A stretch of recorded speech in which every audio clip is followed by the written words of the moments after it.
Hundreds cheered in support as a convoy of truck drivers and others hit the highway to protest the federal government's mandatory vaccination policies. About 500 people gathered in the north end of Saskatoon before making their way to Regina.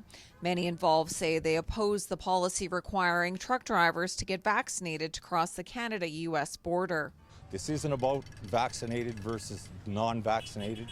This is about ending the mandates, stopping the segregation that's happening amongst people.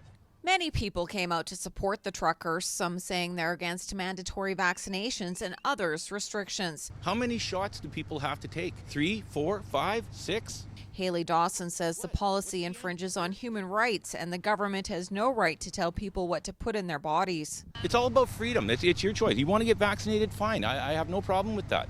But don't force it down anybody else. They've never done that before in history.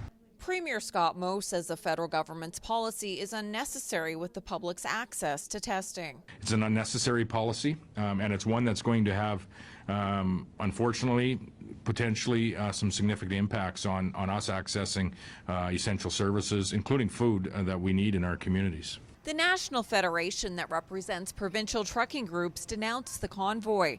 The Canadian Trucking Alliance says the majority of Canadian truckers are vaccinated, and it disapproves of any protest on public roadways that could interfere with public safety. The CTA says the Government of Canada and the United States have now made being vaccinated a requirement to cross the border.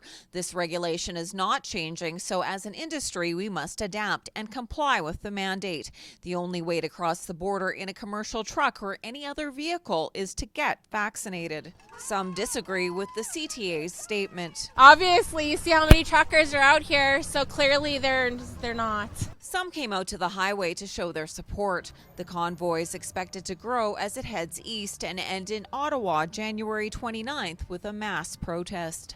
Lisa Rism, CTV News, Prince Albert.